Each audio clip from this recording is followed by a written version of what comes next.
Hi hello friends, welcome to my channel. Friends, ఈరోజు సీరియల్లో ఏం జరగబోతుందో తెలుసుకుందామా? ఇక స్టోరీలోకి వెళ్ళినట్లయితే, మహాలక్ష్మి తను చదువుకున్న కాలేజ్లో సర్టిఫికేట్స్ తీసుకురావాలని ఇక మాధవకి కేశవ కన్నా చక్రికి చెప్పి వెళ్ళొస్తాను అని అంటూ ఉంటుంది.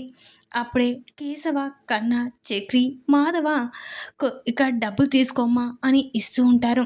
వద్దు పెద్ది, నాకు అవసరమైతే నేనే అడిగి తీసుకుంటాను, ఇప్పుడు నా దగ్గర ఉన్నాయి పెద్ది అని అంటూ ఉంటుంది మహాలక్ష్మి. అయితే అప్పుడే ఇక తోడుగా ఎవరు రానవసరం లేదు, అయినా నేను ఎల్కేజీ స్టూడెంట్నా, నన్ను స్కూల్కు పంపించినట్లు పంపిస్తున్నారు పెద్ది, వెంటనే తిరిగి వస్తాను పని పూర్తి కాగానే అని మహాలక్ష్మి చెప్పగానే ఇక అందరూ సరే అని క్యాబ్ బుక్ చేసి మహాలక్ష్మిని క్యాబ్లో పంపిస్తారు.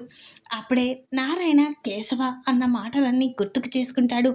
వాడు తన కన్న తల్లిని మహాలక్ష్మిలో చూసుకుంటున్నాడు. అలాంటి మహాలక్ష్మి ఒంటరిగా ఎలా వెళ్తుంది? ఎలాగైనా తనకు తోడుగా నేనైనా వెళ్తాను అని నారాయణ ఇక రోడ్డుపై తన కోసమే ఎదురు చూస్తూ ఉంటాడు. అప్పుడే ఇక మహాలక్ష్మి కూర్చున్న కారు అక్కడికి వస్తుంది. అప్పుడే నారాయణ కారుకి ఎదురుగా ఉంటాడు. అది చూసిన మహాలక్ష్మి, ఇదేంటి ఈయనేంటి ఇక్కడ ఉన్నాడు అని ఇక ఆపు ఆపు అని అంటూ ఉంటుంది. అప్పుడే కార్ డ్రైవర్ ఇక కార్నైతే ఆపేస్తాడు. అప్పుడే నారాయణ, ఒరే డోర్ తీ అని అంటూ ఉంటాడు. అప్పుడే తను డోర్ తీయను అని అనడంతో కత్తితో బెదిరియగానే వెంటనే డోర్ తీశాడు. అప్పుడే ఇక నారాయణ కారులో కూర్చొని, ఏంటమ్మా మహాలక్ష్మి, యాపిల్ తింటావా అని అంటూ ఉంటాడు. లేదు, అయినా మీరెందుకు వస్తున్నారు అని అనగానే, లేదమ్మా, నువ్వు ఒంటరిగా వెళ్ళడం నాకు ఇష్టం లేదు, అందుకే నీకు తోడుగా నేను కూడా వస్తున్నాను అని నారాయణ అనగానే మహాలక్ష్మి చాలా బాధపడుతూ, ఇదేంటి ఈయన నా వెంట వస్తున్నాడు అని ఇక బాధపడుతూ వెంటనే మాధవకి ఫోన్ చేస్తుంది. అప్పుడే మాధవ, మహాలక్ష్మి, అతను ఇక తాగుబోతే కానీ చంపే అంత మూర్ఖుడు కాదమ్మా, ఇంకా నువ్వు ఇన్నాళ్ళుగా ఉంటున్నావు, అయినా నీకు అతన్ని అర్థం చేసుకోలేవా అని మాధవ నిన్ను ఒక కూతురులా ఒక కోడల్లా ఈ ఇంట్లో భావించి నీకు తోడుగా వస్తున్నాడు అనుకుంటా. లేదమ్మా, వదిలే అతని గురించి అని మాధవ మహాలక్ష్మి చెప్పగానే అప్పుడే మహాలక్ష్మి సరే పెద్ది అని ఇక అంటూ ఉంటుంది. ఇక మహాలక్ష్మి నారాయణతో కలిసి ఇక తన కాలేజీకి అయితే వెళ్తుంది. అప్పుడే మహాలక్ష్మి, నేను వెళ్ళొస్తాను, నువ్వు ఇక్కడే ఉండు అని చెప్పి వస్తూ ఉంటుంది. అప్పుడే ఆ కాలేజీ అటెండర్ మహాలక్ష్మిని చూస్తాడు. అప్పుడే మహాలక్ష్మిని చూసి, ఈవిడనే కదా వాళ్ళ అన్నయ్య తను కాలేజీకి ఎప్పుడు వచ్చినా ఫోన్ చేయమని చెప్పాడు అని ఇక అటెండర్ అయితే వెంటనే ఆదికి ఫోన్ చేశాడు. అప్పుడే అది, ఏంట్రా ఇప్పుడు ఫోన్ చేస్తావు అని అంటూ ఉంటాడు. సార్, నేను ఇక మహాలక్ష్మి మీ చెల్లెలు చదువుకునే కాలేజ్ అటెండర్ని, మీ చెల్లెలు ఈ కాలేజీకి ఎప్పుడు వస్తే అప్పుడు ఫోన్ చేయమని చెప్పావు కదా, అందుకే ఫోన్ చేస్తున్నాను అని చెప్పగానే ఆది ఒక్కసారి షాక్ అయిపోతాడు. ఏంట్రా, ఏం మాట్లాడుతున్నావు, ఇప్పుడు మహాలక్ష్మి కాలేజీకి వచ్చిందా అని అంటూ ఉంటాడు. అవును, మీ చెల్లెలు కాలేజీకి వచ్చింది, సర్టిఫికేట్స్ కోసం వచ్చింది అనుకుంటా అని అనగానే ఇప్పుడే వస్తున్నాను అని ఇక వెంటనే ఆది మహాలక్ష్మి ఉన్న కాలేజీకి అయితే వస్తాడు. అప్పుడే ఇక మహాలక్ష్మిని చూసి, నువ్వు వస్తావని నాకు తెలిసి మేము అక్కర్లేదు, కానీ నీ సర్టిఫికేట్స్ మేము చదివించిన చదువు అవసరం, అందుకనే సర్టిఫికేట్స్ కోసం కాలేజీకి ఖచ్చితంగా వస్తావని నాకు తెలుసు, అందుకే నేను కూడా నా జాగ్రత్తలో నేనున్నాను అని ఆది అంటూ ఉంటాడు. అన్నయ్య, జాగ్రత్తగా ఉండండి, అయినా నా జీవితాన్ని నాశనం చేయాలని చూసిన వాళ్ళతో నేనెందుకు మాట్లాడతాను, నన్ను ఈ కాలేజీలో సర్టిఫికేట్స్ తీసుకొని నా దారిన నన్ను వెళ్ళనివ్వండి అని మహాలక్ష్మి అంటూ ఉంటుంది. అప్పుడే నారాయణ మహాలక్ష్మి తన అన్నయ్యతో మాట్లాడడం, ఇదేంటి అమ్మాయి తనతో మాట్లాడుతుంది, తను ఎవరు కావచ్చు, తను బెదిరిస్తున్నట్లు అనిపిస్తుంది అని నారాయణ మహాలక్ష్మి దగ్గరికి వెళ్తాడు. అప్పుడే ఇక అది, ఎవడే వీడిని తీసుకొని వచ్చావు, వీళ్ళ అవతారం చూసావు కదా, నీకు ఇప్పుడు కూడా అనిపించడం లేదా మన ఇంటికి వచ్చేయాలని అని ఆది అంటూ ఉంటాడు. అప్పుడే నారాయణ, ఎవరా నువ్వు, నా కోడలు గురించి అలా కోపంగా మాట్లాడుతున్నావు అని నారాయణ అంటూ ఉంటాడు. ఎవరని కోడలు, ఎవడు, తన నా చెల్లెలు అని ఇక ఆది అంటూ ఉంటాడు. అప్పుడే ఇక మహాలక్ష్మి, నువ్వు మన ఇంటికి వచ్చేసావా లేక కాళ్ళు చేతులు కట్టేసి తీసుకువెళ్ళమంటావా అని ఆది అంటూ ఉంటాడు. అన్నయ్య, మీరు మాటలు జాగ్రత్తగా రానివ్వండి, అయినా నేను రానని చెప్పాను, ఆ రోజు నా సర్టిఫికేట్స్ తగలబెట్టారు, నా జీవితం గురించి ఆలోచించలేదు. ఎవడో ఆ పనికిరాని వానితో నా పెళ్లి జరిపించాలని చూశారు. అలాంటి ఆ ఇంటికి నన్ను అర్థం చేసుకొని ఆ ఇంటికి నేనెందుకు రావాలి? అయినా రానన్నయ్య. ఆ రోజే చెప్పాను. నా జీవితాన్ని నాశనం చేసిన మిమ్మల్ని ఇక క్షమించను. ఆ ఇంటికి ఎప్పటికీ రాను. నేను ఇక ఆ ఇంట్లోనే సంతోషంగా ఉన్నాను. వాళ్ళతోటి సంతోషంగా ఉన్నాను. అక్కడే ఉంటాను. ఎక్కడికి రాను. మర్యాదగా నన్ను కాలేజ్ లోపలికి వెళ్ళనివ్వు. నా సర్టిఫికేట్స్ నేను తీసుకుని వెళ్ళిపోతాను అని మహాలక్ష్మి ఆదితో అంటూ ఉంటుంది. అప్పుడే ఆది, ఇక నీ సర్టిఫికేట్స్ కాదు, ఇప్పుడు నువ్వు ఎలాగ రావో నేను చూసుకుంటాను అని ఆది అయితే మహాలక్ష్మిని లాక్కు వెళ్తానికి ప్రయత్నిస్తూ ఉంటాడు. అప్పుడే నారాయణ, ఎవరా నా కోడల్ని తీసుకువెళ్ళడానికి? ఇప్పుడు తను నా కోడలు అని నారాయణ ఇక ఆది దగ్గరికి వస్తాడు. అప్పుడే ఆది, ఎవరా నువ్వు అని గట్టిగా నెట్టేస్తాడు. అప్పుడే నారాయణ కింద పడిపోతాడు. నారాయణ వెంటనే, ఎవరా నువ్వు? నా కోడల విషయంలో నా కోడలకి ఇష్టం లేదు ఆ ఇంటికి రావడం, అందుకే రానని చెప్తుంది, వదిలే అని నారాయణ అంటూ ఉంటాడు. అప్పుడే ఇక ఆ నారాయణ ఇక ఆది వైపు వెళ్తూ ఉండగా ఆది అయితే నారాయణ కత్తితో కడుపులో పొడిచేశాడు నారాయణని. అప్పుడే నారాయణ ఒక్కసారే కింద పడిపోతాడు. అప్పుడే మహాలక్ష్మి నారాయణ కడుపులో కత్తి దిగడం చూసి ఒక్కసారి షాక్ అయిపోతుంది. అనయ్య, నువ్వేం చేసినావో అర్థమవుతుందా? తను పెద్దాయన, పాపం నన్ను ప్రాణం కంటే ఎక్కువగా చూసుకుంటున్నారు ఆ కుటుంబం. అలాంటి కుటుంబానిక నువ్వు ఈ విధంగా చేసింది. ఇక ఎప్పటికీ వదిలిపెట్టను అన్నయ్య, నిన్ను వదిలిపెట్టను అని అంటూ ఉంటారు. అప్పుడే ఇక నారాయణ, అమ్మ మహాలక్ష్మి ఇక్కడి నుంచి వెళ్ళిపోమ్మా, అమ్మ మహాలక్ష్మి వెళ్ళిపోమ్మా అని నారాయణ కింద పడి ఉండి అంటూ ఉంటాడు. అప్పుడే, నిన్ను వదిలి ఎక్కడికి వెళ్ళే ప్రసక్తే లేదు అని మహాలక్ష్మి అంటూ ఉంటుంది. లేదమ్మా, నేను వస్తాను కానీ నువ్వు వెళ్ళిపోమ్మా అని అనగానే మహాలక్ష్మి పరిగెత్తుకుంటూ వెళ్తూ ఉంటుంది. అప్పుడే ఇక వెంటనే మాధవకి ఫోన్ చేస్తుంది. అప్పుడే, చెప్పమ్మ మహాలక్ష్మి అని అనగానే, పెద్ది ఇక్కడ జరగరాంది జరిగిపోయింది పెద్ది అని అనగానే మాధవ ఒక్కసారి షాక్ అయిపోతాడు. ఏంటమ్మా, ఏం జరిగింది అని అనగానే, నేను ఊహించింది మీరు ఊహించినట్లుగా నేను ఊహించింది జరగలేదు, మీరు ఊహించినట్లుగానే జరిగింది. మా అన్నయ్య ఇక్కడికి వచ్చాడు అని అనగానే, ఏంటమ్మా ఇప్పుడు నేను తీసుకువెళ్తున్నాడా అని అనగానే, లేదు పెద్ది, నన్ను తీసుకువెళ్ళడానికే వచ్చాడు, కానీ ఇంకా మావయ్య గారిని కడుపులో పొడిచేశాడు. తను నన్ను తీసుకువెళ్తానని బలవంతం చేశాడు. అప్పుడు మావయ్య అడ్డు వచ్చాడు. అప్పుడు మా అన్నయ్య ఇక మావయ్య గారిని కడుపులో కత్తితో పొడిచాడు. ఇప్పుడు తను పడున్నాడు పెద్ది. ఇక మావయ్య ఇక్కడి నుంచి వెళ్ళిపోమని చెప్పాడు, అందుకే వచ్చేసాను పెద్ది అని మహాలక్ష్మి అనగానే, అప్పుడే మాధవ, కేశవ, కన్న, చక్రి ఒక్కసారి షాక్ అయిపోతారు. ఏంటమ్మా, నాన్నని కత్తితో పొడిచారా అని అంటూ ఉంటారు. అవును పెద్ది, ఎలా ఉంటుందో ఏమో పెద్ది, నాకు భయంగా ఉంది. నేను ఇక్కడి నుంచి పరిగెత్తుకుంటూ వస్తున్నాను పెద్ది, మా అన్నయ్య నన్ను ఎక్కడ తీసుకువెళ్తానని అని అనగానే, అమ్మ నువ్వు ఇక ఒక దగ్గర ఉండమ్మా, నేను వస్తున్నాను అని ఇక మాధవ, కేశవ, కన్న నలుగురు కలిసి మళ్ళీ మహాలక్ష్మి ఉన్న కాలేజ్ దగ్గరికి వస్తూ ఉంటారు. అప్పుడే మహాలక్ష్మి మాధవని చూసి, పెద్ది చూడు పెద్ది, వీడు నన్ను తీసుకువెళ్ళాలనుకుంటున్నాడు, నా భవిష్యత్తుని కాల్చేశారు, అలాంటిది తిరిగి నేను ఆ ఇంటికి వెళ్తే నా బ్రతుకు నాశనం చేశారు, ఆ జుట్టు పోలికి నన్ను బలి చేశారు పెద్ది, నేను అక్కడికి వెళ్ళను పెద్ది, నేను మీతోనే ఉంటాను పెద్ది అని నా మహాలక్ష్మి మాధవని, కేశవ, కన్నా అందరితో అంటూ ఉంటుంది. అప్పుడే ఇక కేశవ, ఎవరా నువ్వు? అయినా తను మా వదినని తీసుకువెళ్ళే హక్కు నీకు లేదు.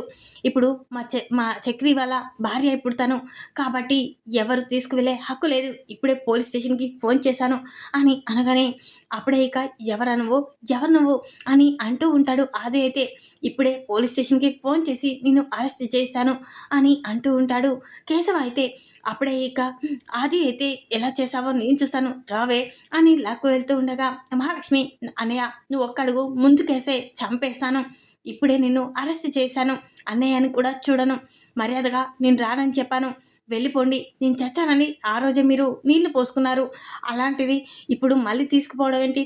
అయినా నేను ఎక్కడికి రాను, మర్యాదగా విను, లేకపోతే చూడు నేనేం చేస్తానో, అన్నయ్యని కూడా చూడను అని మహాలక్ష్మి అనగానే ఆది అక్కడి నుంచి వెళ్ళిపోతాడు. అప్పుడే మహాలక్ష్మి చాలా బాధపడుతూ, పెద్ది అంకుల్ అక్కడే ఉన్నారు పెద్ది అని ఏడుస్తూ ఉంటుంది. వెంటనే మాధవ, కేశవ, కన్న, చక్రి ఇక అందరూ కలిసి మహాలక్ష్మిని తీసుకొని నారాయణ దగ్గరికి వస్తారు. అప్పుడే నారాయణ, ఒరేయ్ మహాలక్ష్మిని జాగ్రత్తగా చూసుకోవాలరా, తన అన్నయ్య నన్ను చంపడానికి కూడా వెనకాలేదంటే మహాలక్ష్మిని కూడా కోపంలో ఏదైనా చేస్తారా అని నారాయణ అంటూ ఉంటాడు. అప్పుడే కేశవ, కన్న, చక్రి, మాధవ, నాన్న ఇక మహాలక్ష్మిని ఎక్కడికి పంపించను నాన్న. తనని బాగా చూసుకుంటాం. అలాంటి వాళ్ళని ఎవరిని ఇంట్లో కూడా రానివ్వం. అయినా మహాలక్ష్మిని అలాంటి ఇంటికి మళ్ళీ తిరిగి ఎలా పంపించేస్తాం? లేదు నాన్న, ముందుగా మీరు హాస్పిటల్‌కి వెళ్ళాలి పద అని మాధవ, కేశవ, కన్నా, చక్రి, మహాలక్ష్మి అందరూ కలిసి నారాయణని హాస్పిటల్‌కి తీసుకువస్తారు. అప్పుడే ఇక హాస్పిటల్‌లో డాక్టర్ గారు, ప్లీజ్ డాక్టర్ గారు అంకుల్ని బ్రతికించండి అని మహాలక్ష్మి అంటూ ఉంటుంది. అప్పుడే ఏమైందమ్మా అని అనగానే ఇక యాక్సిడెంట్ అయింది అని చెప్పగానే అప్పుడే ఇక వెంటనే డాక్టర్ అయితే ట్రీట్మెంట్ జరిపిస్తూ ఉంటారు. అప్పుడే ఇక డాక్టర్ అయితే ట్రీట్మెంట్ జరిపిస్తూ ఉండగా వెంటనే బయటికి వస్తాడు. అప్పుడే ఇక మహాలక్ష్మి, మాధవ, కేశవ, కన్నా, చక్రి అందరూ కలిసి డాక్టర్ గారు మా అంకుల్కి ఎలా ఉంది అని అడుగుతూ ఉంటుంది మహాలక్ష్మి అయితే. అప్పుడే ఇక మా నాన్నకి ఎలా ఉంది అని ఆ నలుగురు అడుగుతూ ఉంటారు. అప్పుడే ఇక తన గురించి ఇక ఏమీ చెప్పలేము అని అనగానే అప్పుడే కేశవ, కన్నా, చక్రి, మాధవ కళ్ళలో నీళ్లు పెట్టుకుంటారు. అప్పుడే ఇక వెంటనే మహాలక్ష్మి అంకుల్ని బ్రతికించండి డాక్టర్ గారు, ప్లీజ్ డాక్టర్ గారు అని ఏడుస్తూ ఉంటుంది. లేదమ్మా, మా ప్రయత్నం మేము చేస్తాము, మా చేతనంతా మేము చేస్తాము, ఆ తర్వాత మాకు తెలియదమ్మా అని అంటూ ఉంటారు. అప్పుడే ఇక డాక్టర్ ట్రీట్మెంట్ జరిపిస్తూ ఉండగా నారాయణ కళ్ళు స్పృహలోకి వస్తాడు. అప్పుడే వెంటనే ఇక నారాయణ మహాలక్ష్మిని పిలవండి అని అనగానే అప్పుడే డాక్టర్ బయటికి వచ్చాడు. మహాలక్ష్మి అంటే ఎవరు, పేషెంట్ మీతో మాట్లాడాలని అన్నారు అని అనగానే అప్పుడే ఇక మహాలక్ష్మి నేనే డాక్టర్ గారు అని ఇక వెంటనే మహాలక్ష్మి నారాయణ దగ్గరికి వెళ్తుంది. అప్పుడే అమ్మ మహాలక్ష్మి నాకు ఒక మాట ఇవ్వమ్మా అని అంటూ ఉంటాడు. అప్పుడే ఏంటి అంకుల్ అని అనగానే అమ్మ మహాలక్ష్మి, నువ్వు చక్రికి భారీగా అనుకోకుండా అడుగు పెట్టావని నాకు తెలుసు. అనుకోకుండా నీ మెడలో చక్రి తాళి కట్టాడని తెలుసు. కానీ మా ఇంటికి మహాలక్ష్మి లాంటి కోడలు వచ్చిందని మురిసిపోయాము. నిజంగానే మా ఇంటికి కోడలు వచ్చిందని సంతోషపడ్డాము. అలాంటిది నువ్వు వెళ్ళిపోతానంటే కన్నగాడు, చక్రి, కేశవ, కన్న వాళ్ళ ముఖంలో బాధ నేను చూడలేకపోయానమ్మా. నిన్ను ఒంటరిగా పంపిస్తుంటే కేశవ పడ్డ బాధ కూడా నాకు అర్థమయ్యే నీతో వచ్చానమ్మా. కానీ ఇక నేను లేకపోతే నీ పరిస్థితి ఏమయ్యేదో అర్థం కావడం లేదు. నువ్వు మళ్ళీ మీ ఇంటికి వెళ్ళిపోయేదానివి. పాపం నా పిల్లలు అనాథలయ్యేవారు, అమ్మని నీలో చూసుకుంటున్నారు. అలాంటి నువ్వు వాళ్ళని వదిలి ఎక్కడికి వెళ్ళిపోవద్దమ్మా అని నారాయణ అనగానే మహాలక్ష్మి అంకుల్, నేను ఎక్కడికి వెళ్ళిపోను అంకుల్, నేను ఎప్పటికీ మీతోనే ఉంటాను అని అనగానే అమ్మ నా ప్రాణాలు ఎప్పుడు పోతాయో తెలీదు, కానీ నీకు ఒక నిజాన్ని చెప్పాలనుకుంటున్నానమ్మా అని అనగానే ఏంటా నిజం అంకుల్ అని మహాలక్ష్మి అంటూ ఉంటుంది నారాయణతో. అప్పుడే నారాయణ అమ్మ ఇన్నాళ్ళుగా నా పిల్లలకు కూడా ఈ నిజాన్ని చెప్పలేదు, కానీ ఇప్పుడు చెప్పవలసిన పరిస్థితి, ఎందుకంటే నా ప్రాణాలు పోయేలోపు నా ఇంటి కోడలికైనా ఈ నిజం తెలియాలి. నా ఇంటి కోడలే నిజాన్ని తెలుసుకొని అందరినీ కలుపుతుందన్న నమ్మకం నాకుంది, అందుకే నీకు చెప్తున్నానమ్మా అని అనగానే ఏంటంకులది అని మహాలక్ష్మి అంటూ ఉంటుంది. అప్పుడే నారాయణ అమ్మ మహాలక్ష్మి ఇదిగో ఈ ఫోటో చూడు అని అనగానే మహాలక్ష్మి ఆ ఫోటోని చూసి ఒక్కసారే షాక్ అయిపోతుంది. ఏంటంకుల్ ఈ ఫోటో అని అనగానే ఈ ఫోటోలో ఉన్న వాళ్ళు ఎవరో కాదమ్మా, నా తోడబుట్టిన చెల్లెలు, తన భర్త ప్రతాప్ అని అనగానే మహాలక్ష్మి ఒక్కసారి షాక్ అయిపోతుంది. అంటే మమ్మీ డాడీ కదా అని ఇక షాక్ అయిపోతుంది. అప్పుడే ఏంటమ్మా అలా చూస్తున్నావు, వీళ్ళిద్దరూ నా చెల్లెలు భర్త, వాళ్ళు అనుకోకుండా నా భార్యని నేనే చంపానని కోపంతో నా చెల్లెలు నా నుంచి దూరం అయిపోయింది, నేను హంతకున్నని నా నుంచి దూరం అయిపోయింది, కానీ ఎప్పటికైనా కలుస్తుందన్న నమ్మకం నాకుంది. ఇక తాయారు కంటే చాలా మంచిది, తాయారు లేనిపోనివన్నీ లలితకి చెప్పి లలితని కూడా నా నుంచి దూరం చేసింది. ఆ తర్వాత నా ఇంటికి కోడలు రావద్దని, వీళ్ళంతా ఇలానే ఉండాలని ఒక శాపాన్ని పెట్టింది. అలాంటి తాయారు ఇక నా గురించి అంతా అపార్థం చేసింది. నేను నిజంగానే నా భార్యని చెప్పాలని ఇక అందరికీ తెలిసేలా చేసింది, కానీ నేను నా భార్యని చంపుకోలేదమ్మా. నేను నా భార్యని చంపుకోలేదు, నేను ప్రేమతో ప్రేమించాను, తనని ప్రేమించి పెళ్లి చేసుకున్నాను. ఆ తర్వాత పిల్లలు చిన్నప్పుడే నా భార్యని అనుకోకుండా అసలు కావాలని ఎవరో చంపేశారమ్మా.